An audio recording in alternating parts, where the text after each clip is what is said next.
Hello, আসসালামু আলাইকুম everyone. কি অবস্থা সবার? আই হোপ সকালে আল্লাহ তাআলার রহমতে ভালো আছেন আর ভালো থাকারই কথা। কেননা কালকে শুরু হতে যাচ্ছে নতুন আরেকটি বছর এবং সেই উদ্যমতা এবং আনন্দ নিয়ে সবারই হচ্ছে ভালো থাকার কথা।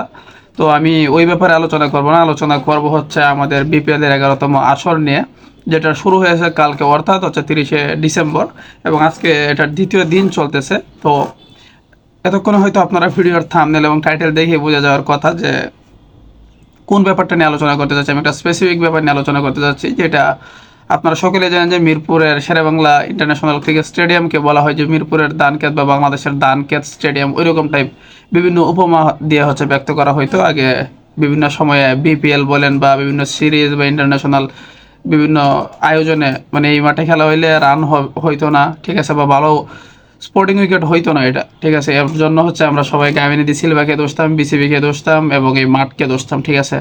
এবং সবসময় বলতাম, বিশেষ করে বিপিএল এ বলতাম, ঠিক আছে, যখন বিপিএল এ তিনটা ভেন্যুতে একই সাথে ঢাকা, সিলেট এবং চট্টগ্রামের ম্যাচ হইতো, তখন যখন ঢাকা এবং সিলেট খেলার পর যখন চট্টগ্রামে যেত, চট্টগ্রামে গেলে অনেক রান হতো।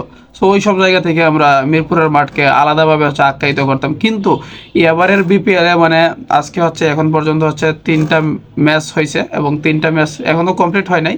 তিনটা ম্যাচে টোটাল হচ্ছে 5টা ইনিংস হচ্ছে ব্যাট করছে 5টা দলে।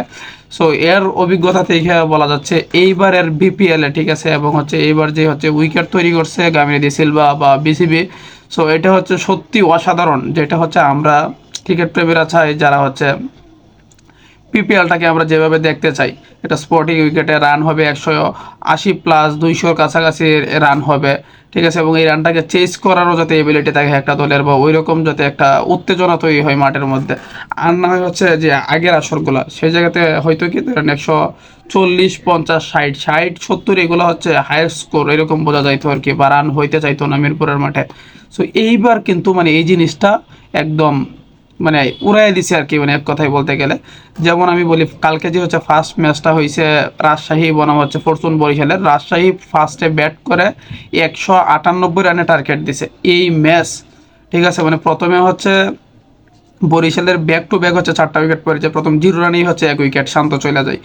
এরপরে ব্যাক টু ব্যাক 4 উইকেট হারানোর পরে, মানে মূল ব্যাটার সব আউট হয়ে যাওয়ার পরেও, মানে লাস্টে এই 198 রান চেস করে হচ্ছে বরিশাল ম্যাচ জিতে গেছে। মানে ইটস আনবিলিভেবল। আমরা হচ্ছে আমি নিজে হচ্ছে মাঠে বসে খেলাটা দেখছি, যারাই মাঠে বসে খেলা দেখছি, মানে কেউ এটা বিশ্বাসই করতে পারে না, ঠিক আছে। মানে এইরকম ম্যাচ যেটা পসিবল, আমরা ফার্স্টে ভাবছি হয়তো যে রাজশাহী রান করছে বা পরে হয়তো এরকম থাকবে না, বা ঢাকার বা মিরপুরের হচ্ছে যে ন্যাচারাল হচ্ছে উইকেটটা আছে ওইটাই আছে, কিন্তু হয়তো এটা ভুলবশত রান কইরা ফেলছে এরকম আর কি। যেমন ইয়াসির আলী রাব্বি যে 20-25 রান করতে পারে না, সে হচ্ছে 94 রান করছে। সো ওই জায়গা থেকে আমরা ভাবছিলাম যে ফার্স্ট ইনিংসে হয়তো রান হয়েছে, সেকেন্ড ইনিংসে রান হবে না, কিন্তু না, সেকেন্ড ইনিংসে 198 রান চেস করে ম্যাচ জিতে ফেলছে। এবং এটা এইখানেই সীমাবদ্ধ না, পরবর্তী যে ম্যাচটা হয়েছে ঢাকা ক্যাপিটালস এবং হচ্ছে রংপুর রাইডার্সের, রংপুর ফার্স্টে ব্যাট করে মানে 191 রান দিছে, 192 টার্গেট দিছে। কিন্তু এই ম্যাচটাও চাইলে ঢাকা ক্যাপিটাল জিততে পারতো, কিন্তু ঢাকা ক্যাপিটালস ওইভাবে একাদশ সাজাইতে পারে নাই। আর নাহলে এই রানও চেস করা সম্ভব ছিল, পর্যাপ্ত ওভার ছিল হাতে এবং পর্যাপ্ত রান আসতেছিল, ঠিক আছে। ঢাকা ক্যাপিটালস ওইরকম কোনো ব্যাটার ছিল না বা কেউ সেট হইতে পারে নাই, ওদের নিজের দোষে, মানে মূল কথা হচ্ছে স্কোয়াডই সাজাইতে পারে নাই, এই জন্য ওই রানটা চেস করতে পারে না। আনলে সবাই ধরেই নিয়েছিল ঢাকা ক্যাপিটালসও ইজিলি হচ্ছে ম্যাচটা বাইর করে নেবে। আচ্ছা, কালকের কথা বাদ দিই, ভাবলাম কালকে হচ্ছে একদিন উইকেট হচ্ছে ঠিকঠাক ছিল বা কালকে রান হয়েছে, একটা দিন হইতেই পারে। তো আজকে আজকে হচ্ছে যে এই বিপিএল এর থার্ড ম্যাচটা হচ্ছে খুলনা এবং হচ্ছে চিটাগংয়ের ম্যাচটা। তো খুলনা ফার্স্টে ব্যাট করে এরকম নর্মাল, ওইরকম কিন্তু আহামরি কোনো ব্যাটার নাই খুলনাতে, তবুও তারা হচ্ছে 200+, 200+ স্কোর করছে, 203 রান নিছে মেবি, 204-এ টার্গেট। এই হোপ যে পরবর্তী যে ম্যাচগুলো আছে ওইগুলোতেও হচ্ছে এরকম রান হবে, মানে দুই এই 200 ওভার না হোক, বাট 180 এটা হচ্ছে বোঝা যাচ্ছে যে মিরপুরের মাটিতে হচ্ছে এটা ন্যাচারাল বা হচ্ছে নর্মালি থাকবে আর কি, যে কোনো দল আগে ব্যাটিং করলে।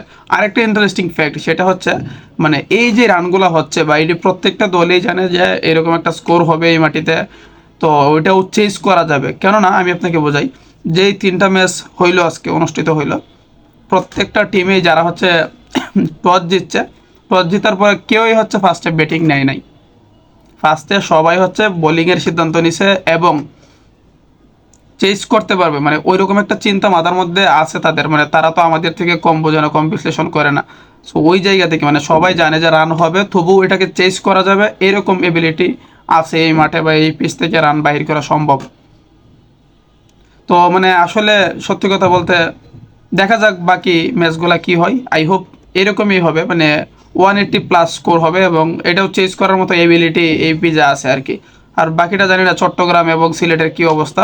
চট্টগ্রাম তো এমনিতেও আগে রান হইতো, বা সিলেটের কি অবস্থা, সিলেটেও যদি এরকম স্কোর হয় মানে আর কিচ্ছু চাওয়ার নাই। যত বিসিবির ভুল ত্রুটি আছে, বিপিএল এর ভুল ত্রুটি আছে, এইগুলা মানে চলে যাবে। আসলে দিন শেষে যদি মাঠের ক্রিকেট ঠিক না থাকে, আপনি যতই আয়োজন করেন, যাই করেন না করেন, হ্যাঁ মানে লাভ নাই। তো এইবার হচ্ছে মাঠের ক্রিকেটটা মানে যা দেখে মনে হইতেছে মাঠের ক্রিকেট ঠিক আছে, মানুষ আস্তে আস্তে হচ্ছে যারা মুখ ফিরিয়ে নিছিল বিপিএল থেকে, তারা হচ্ছে আস্তে আস্তে মাঠের দিকে যাবে, খেলা দেখবে। যদি স্কোর হয় এইভাবে, মানে আপনি আমি তো বসে থাকতে পারবো না, ঠিক আছে, বিপিএল থেকে আড়ালে থাকতে পারবো না, দেখতে বাধ্য হবো, এরকম একটা অবস্থা ক্রিয়েট হইতেছে আস্তে আস্তে। আই হোপ সো দেখা যাক বাকি ম্যাচগুলো কি হয়। আর এই ম্যাচটা এবং আজকে পরবর্তী যে ম্যাচটা আছে সিলেট এবং রংপুরের, ওই ম্যাচটা দেখার পর বোঝা যাবে যে মিরপুরের উইকেট কতটা মানে ঠিক করতে পারছে, বা এটা কি মানে হুটহাট হয়ে গেছে এরকম একদিনের ম্যাচ এরকম কিনা, এটা বোঝা যাবে আজকের পরবর্তী ম্যাচটাতে। সো গাইস, অনেক দিন হয় হচ্ছে ভিডিও টিডিও বানাই না, অনেক দিন হয় আপনাদেরকে আপডেট দিতে পারি না, নিজের একটু ব্যক্তিগত ঝামেলা থাকার কারণে। তো এখন থেকে হচ্ছে রেগুলার ভিডিও দেওয়ার চেষ্টা করব, 2 দিন পরে পরে হলেও অন্তত একটা দেওয়ার চেষ্টা করব। সো সবাই হচ্ছে সাপোর্ট করবেন, যারা ফেসবুকে আমার এই ভিডিওটা দেখতেছেন প্লিজ যদি নতুন হয়ে দেখেন আমার ফেসবুক পেজটা ফলো করে দিবেন, এবং ইউটিউবে যারা নতুন সাবস্ক্রাইব করে দিবেন। সো গাইস, দেখা হচ্ছে নতুন কোনো ভিডিও নিয়ে, ততক্ষণ ভালো থাকুন, সুস্থ থাকুন, খোদা হাফেজ।